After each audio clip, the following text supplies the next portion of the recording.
শেখ হাসিনার স্বৈরশাসন সব প্রতিষ্ঠান ধ্বংস করেছে, সংস্কারের পর নির্বাচন।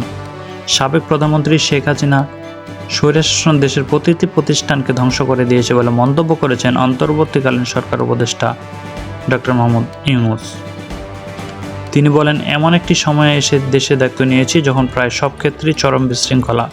তাই নির্বাচন কমিশন, বিচার বিভাগ, জনপ্রশাসন, আইন শৃঙ্খলা বাহিনী ও গণমাধ্যমের প্রয়োজনীয় সংস্কারের পর অন্তর্বর্তীকালীন সরকার একটি অবাধ, সুষ্ঠু, অংশগ্রহণমূলক নির্বাচন আয়োজন করবে।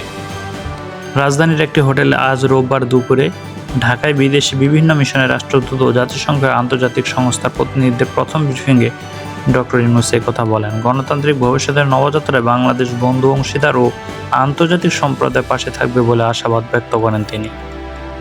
পরে ব্রিফিংয়ে প্রধান উপদেষ্টার প্রেস সচিব শফিকুল আলম সাংবাদিকদের জানান, প্রধান উপদেষ্টা বিদেশি কূটনীতিকদের পুরোপুরি সমর্থন চেয়েছেন।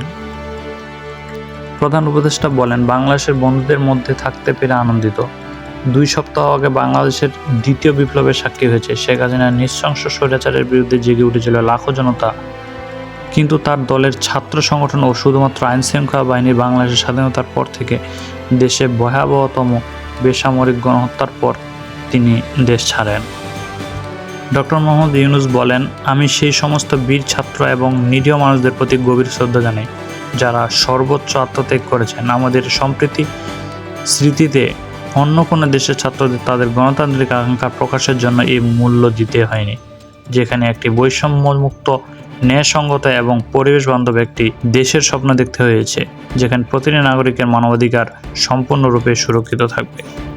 প্রধান উপদেষ্টা আরও বলেন, আমি এমন একটি সময়ে এসে দেশের দায়িত্ব নিয়েছি যেখানে অনেক দিন থেকেই পুরোপুরি বিশৃঙ্খল পরিস্থিতি বিরাজ করছে। প্রধান উপদেষ্টা আরও বলেন, আমি এমন একটি সময়ে এই দেশের দায়িত্বভার নিয়েছি যেখানে অনেক দিন থেকেই পুরোপুরি বিশৃঙ্খল পরিস্থিতি বিরাজ করেছে। ক্ষমতায় থাকার চেষ্টায় শেখ হাসিনা স্বৈরাচার সরকার দেশের প্রতিটি প্রতিষ্ঠানকে ধ্বংস করে দিয়েছে। বিচার ব্যবস্থা ভেঙে পড়েছে। তিনি বলেন, দীর্ঘ 1.5 দশকের নির্মম নৃশংসতার মাধ্যমে গণতান্ত্রিক অধিকার দমন করা হয়েছিল। নির্বাচনে কারচুপি হয়েছে। তরুণ প্রজন্ম তাদের ভোটাধিকার চর্চা না করেই বেড়ে উঠেছে।